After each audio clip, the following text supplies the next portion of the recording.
So when we left off yesterday, um, remember Stella had passed away and now Ruby is lonely in her domain. That's what they call it. They don't call it a cage, they call it a domain. And she really wants to hear some good stories. And so um, Ivan has decided to tell her his story about him growing up. Okay, and this is where we left off at hunger. In my new life as a human, I was well tended. I ate lettuce leaves with Thousand Island dressing and caramel apples and popcorn with butter. My belly ballooned.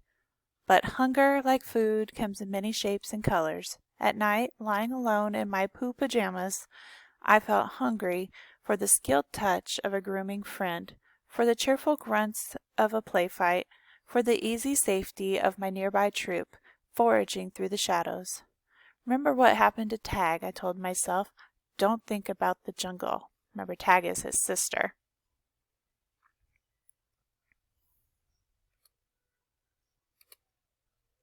Still sometimes I lay awake, wishing for the warmth of another just like me, asleep in the night in a night nest of tender prayer plant leaves.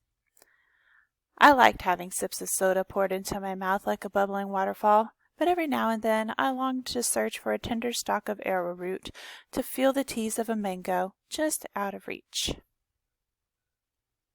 Still life. One day, Helen came home with something large and flat, wrapped in brown paper. "Look what I bought today," she said excitedly as she tore off the paper. "A painting to go over the living room couch." "Fruit in a bowl," Max said with a shrug. "Big deal."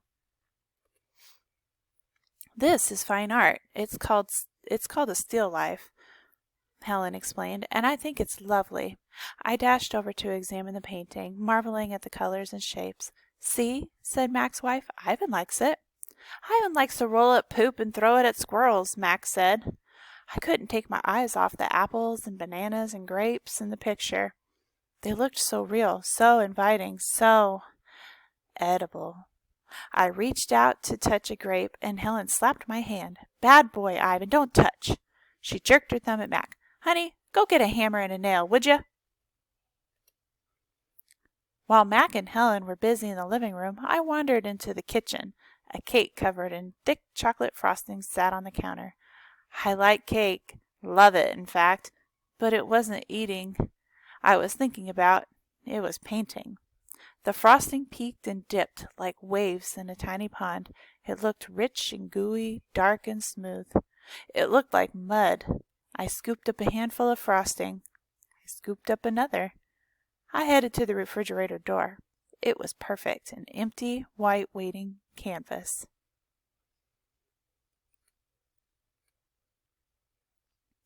The frosting wasn't as easy to work with as jungle mud. It was stickier and, of course, more tempting to eat.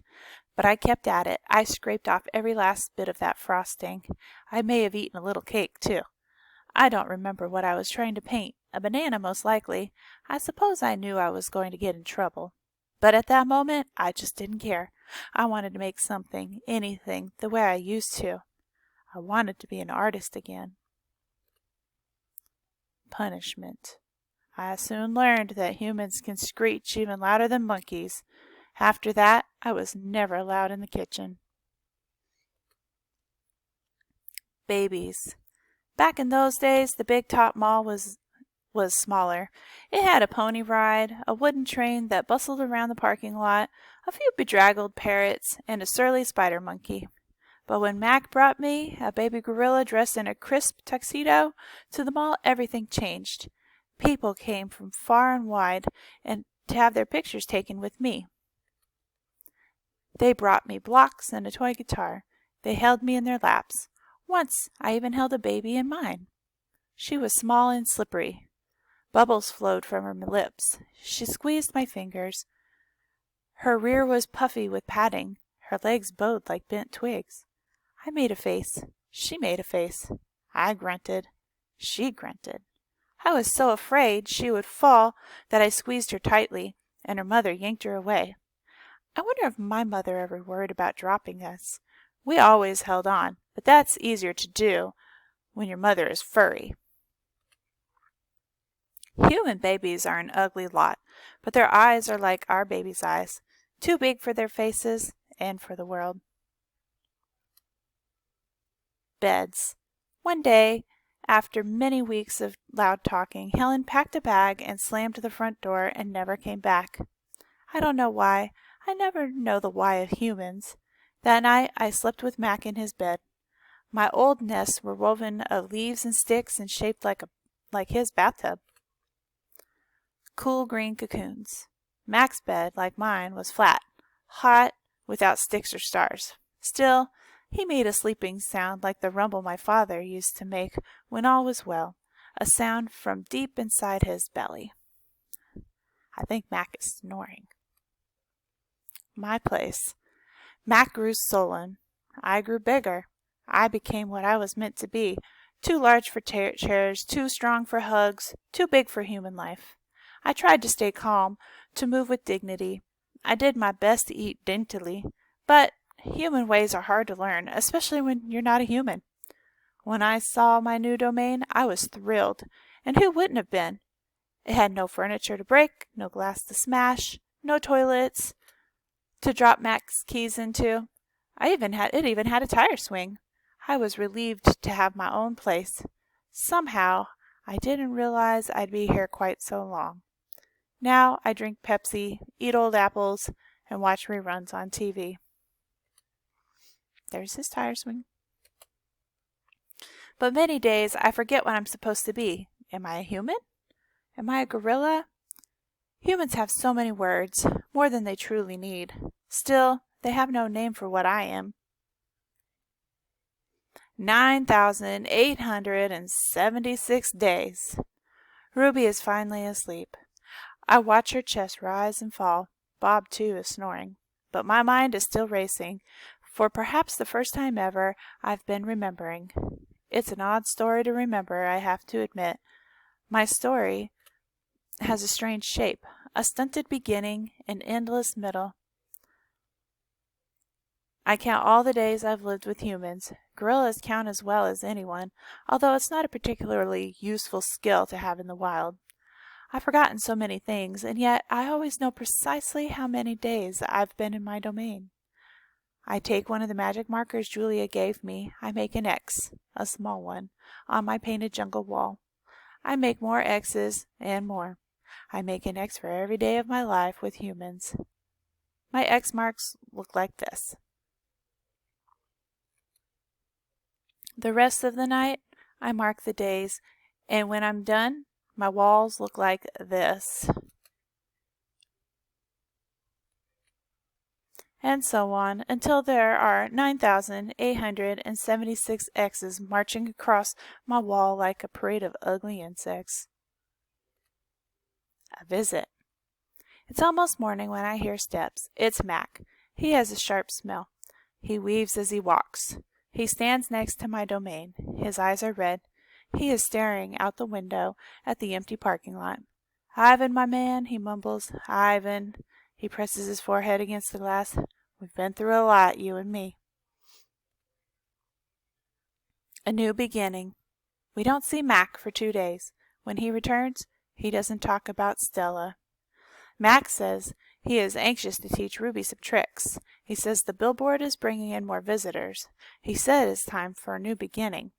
All afternoon and into the evening, Mac works with Ruby. Ruby's feet are looped with the rope so that she cannot run. A heavy chain hangs off her neck. Mac shows her Stella's ball, her pedestal, her stool. He introduces her to Snickers. When Ruby obeys Mac, he gives her a cube of sugar or a bit of dried apple. When she doesn't, he yells and kicks at the sawdust.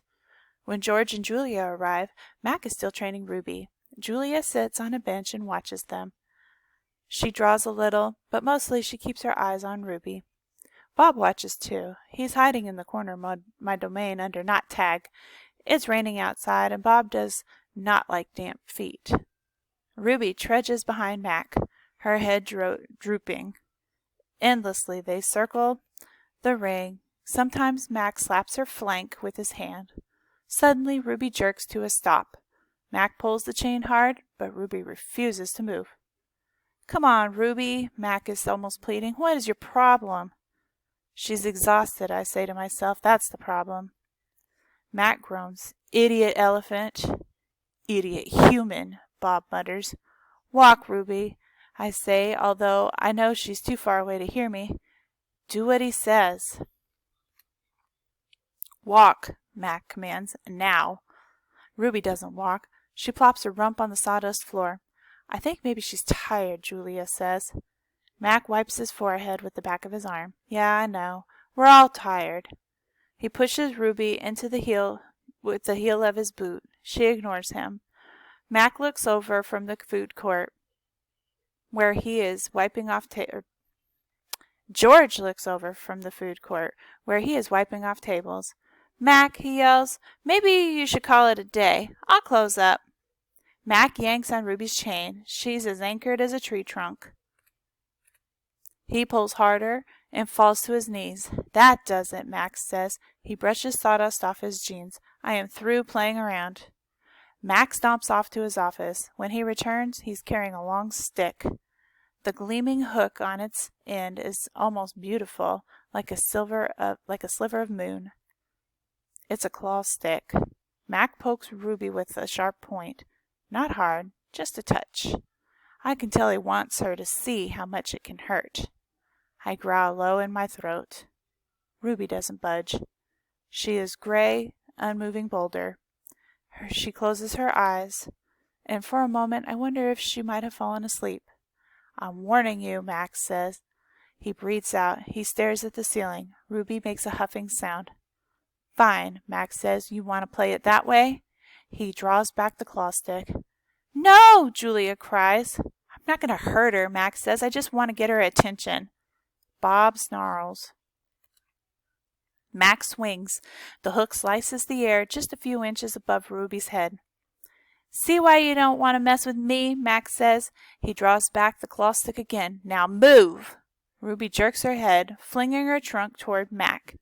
She makes a noise that sends the sawdust scattering. It makes my glass shiver. It is the most beautiful mad I have ever heard.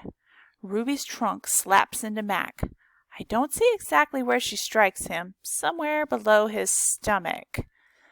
I think, and I know he must be uncomfortable because Mac drops the claw stick and falls on the ground and curls into a ball and howls like a baby.